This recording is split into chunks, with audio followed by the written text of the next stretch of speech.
Love, Nanay Claire. Hello KaFam! Welcome to our channel, Isang Araw, Isang Pahina ng Aming Buhay. One of the questions I got is, where did I bought Think Like a Monk by Jay Shetty? It is difficult to find it in bookstore. Luckily, I got one from Lazada. Or visit the official website thinklikeamonkbook.com. Today's video, I will share a bit what we can learn from chapter 2, which is rampant nowadays as we plunge into social media and personal crisis. It's negativity. First, I will show you a movie clip from one of my favorite movies, Every Child is Special, how negativity is detrimental.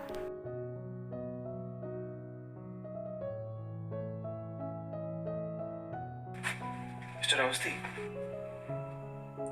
आपकी wife ने Solomon islands के बारे में कुछ पढ़ा internet पर? पता नहीं, मुझे नहीं पता। सोलोमन आइलैंड्स में जब आदिवासियों को जंगल का कोई हिस्सा साफ करना होता है खेती के लिए, तो वो पेड़ दरख्तों को काटते नहीं है, महज उस पेड़ के पास सारे पहुंच जाते हैं और जी भर के गालियां देते हैं, कोसते हैं।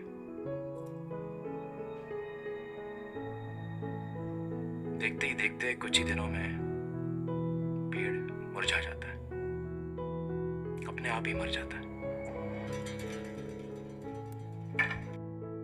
Now let's learn together. As Jay Shetty said, negativity is a trait, not someone's identity.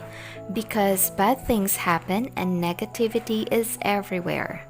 Gauranga Das taught the cancers of the mind: comparing, complaining, criticizing. Be mindful of what you say to other people. Remember, saying whatever we want, whenever we want, however we want is not freedom.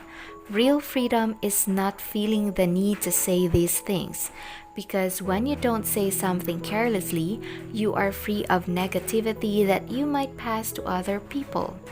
It creates a deeper scar of bigger negative emotions like pain and anger. Anger is a great flaming ball of negative emotions, and when we cannot let it go, no matter how we try, the anger takes on a life of its own. Negativity starts within us because of the people around us or the scars from our past. We are suffering internally, and so negativity overflows from us. We need healing to overcome the illness of the soul that infected and weakened us. This is how beautiful Jay Shetty describes ashram, a hermitage monastic community or other place of religious retreat. As Jay Shetty describes, we are social creatures. Most of humans value social conformity so much that we change our own responses, even our perceptions, to align with the group. We are wired to conform. What other people are saying around you is what we will eventually believe in. There is so-called 25-75 principle, wherein for every negative person in your life, have 3 uplifting people. It doesn't mean we have to tag each person in our life as positive or negative, but we have to aim for the feeling that at least 75 of our time is spent with people who inspires us rather than bring us down. Now, Jay Shetty will teach us how do we purify our negative thoughts. Remember 3S: spot, stop, swap. Spot is awareness. Be aware when you are thinking negative thoughts. Spot if you are complaining, comparing, or criticizing. Then, stop before you even start doing so. Take a breath. The austerity of speech from Bhagavad Gita says we should only speak words that are truthful, beneficial to all, pleasing, and that don't agitate the minds of others. In addition, Vakasutta wisdom says, a well-spoken statement is spoken at the right time. It is spoken in truth. It is spoken affectionately. It is spoken beneficially. It is spoken with a mind of goodwill. So, if someone will say you are so boring or quiet, it's okay. It's worth it because you are free from negativity. Lastly, swap. Start amending negativity. If you feel you are so left behind from what you see in social media, think of mudita. It is a principle of taking sympathetic or unselfish joy in the good fortune of others. Don't envy people, but rather be happy with their successes.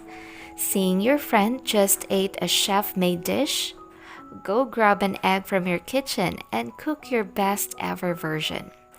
We all have our own successes in life. Maybe not as glamorous as the others, but what is important is we are the person that we want to be, and not by the other people think of how we should be. Now, for the last part, how do we heal our pain and anger? The answer is forgiveness. Jay Shetty emphasized different levels of forgiveness.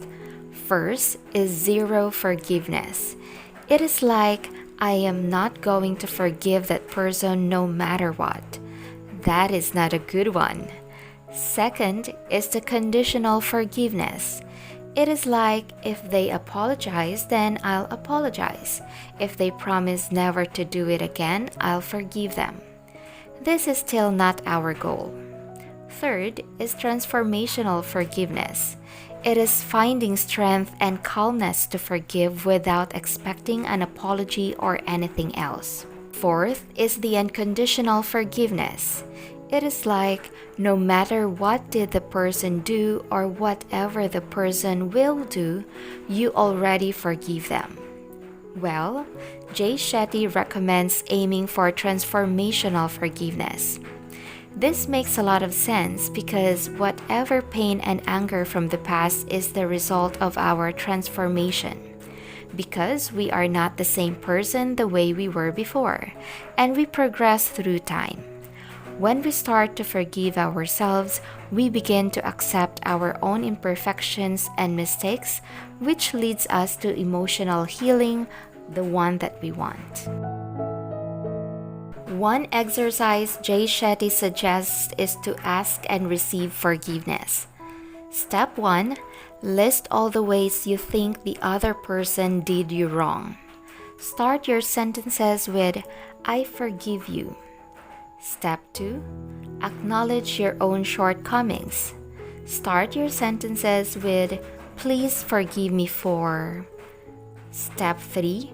Read and record everything you wrote. Then, pretend that you are a different person. Visualize yourself in other person's shoes.